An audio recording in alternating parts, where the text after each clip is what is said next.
My name is Margaret Green. I was 72 years old. I lived in a small brick house at the edge of town. My husband Robert built this house when we were young. He planted rose bushes in the front yard. Every spring they bloomed red and beautiful. They reminded me of the flowers he brought me when we dated. Robert and I wanted a child for many years, but we could not have one. When I was 37 years old, we adopted a baby boy. His name was Daniel. From that day, he became our world. We loved him like our own son. He loved us back. I watched him grow up. Now he was 35 years old. Life gave us a second chance to be a family. Daniel moved to the city for a new job. Before he left, he gave me a small box. It was wrapped in silver paper. Inside was a small phone. It had a green button and a small screen. His name was on it. "Here, Mum," he said with a smile. "This is so we can talk anytime. Press this green button and I will answer." I held the phone in my hands. I felt amazed and a little scared. I never used a phone before. I looked at him and said, "Promise me you will call every day." He smiled and held my hand. "I promise, Mum, you will hear my voice every day." The little phone felt like a bridge to him. I kept it close every day. The first week was wonderful. Daniel called every morning. I sat by the window with tea in my hand. I waited for the happy ringtone. When it rang, my heart danced. He told me about his small apartment, his new job, and the noisy streets. He laughed a lot. I laughed too. The house felt alive again. Sometimes I cooked his favorite food even though he was not there. I made meatloaf with mashed potatoes. I ate alone and pretended he sat across from me. At night, I wrote in my diary. My son's voice fills the air again. The phone is my light in the dark. But life changed slowly. One morning the call did not come. I waited. Maybe he was late. By evening, nothing. The next day he said, "Sorry, Mum, busy day." I forgave him. One day was okay. Then it became 2 days, then 5 days. The calls became shorter. He sounded tired. Sometimes I heard music, laughter, or other people in the background. I asked who was there.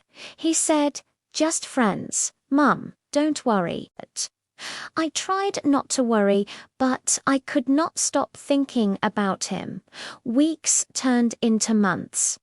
I still cooked for 2. Old habits stayed with me, but they hurt. I kept the phone close all the time. When I cleaned the floor, it was on the chair.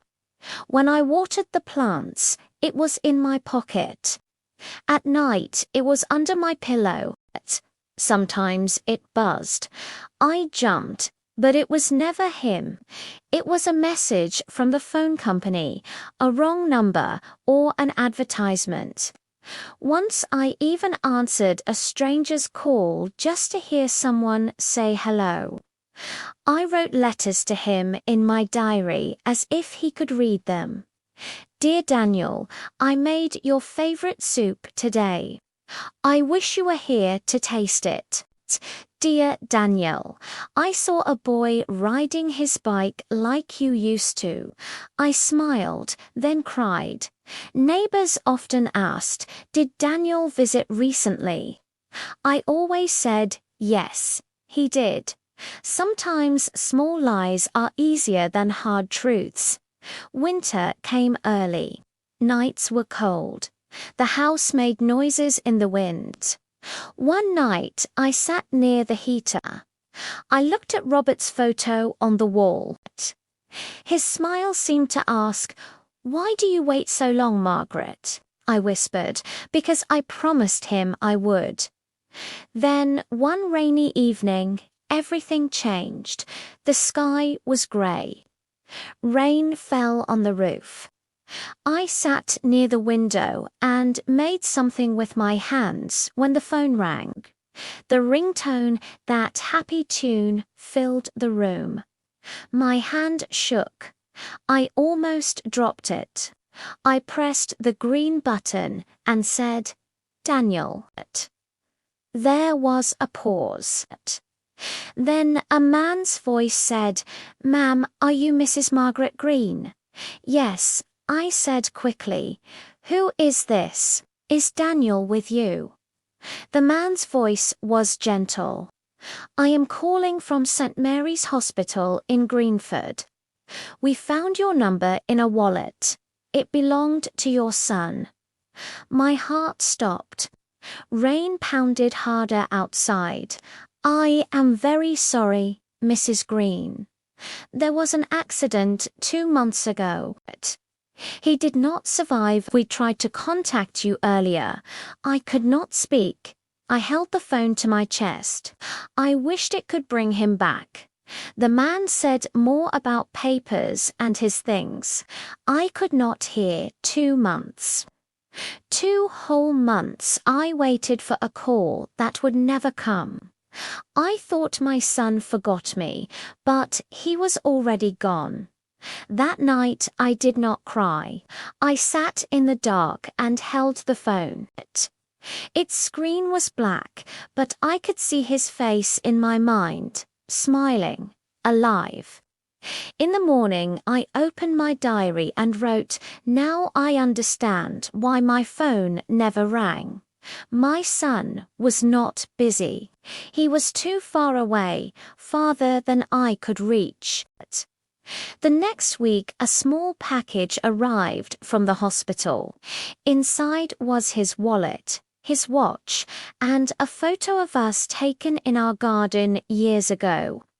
I placed the photo beside Robert's on the shelf above the fireplace. Then I put Daniel's phone beside it, still charged, still waiting. Every morning I made tea for 2. Old habits stayed with me. I sat near the window. I looked at the empty chair and whispered, "Good morning, Daniel. How is the weather up there?" Sometimes when the wind passed through the curtains, it felt like someone called my name softly.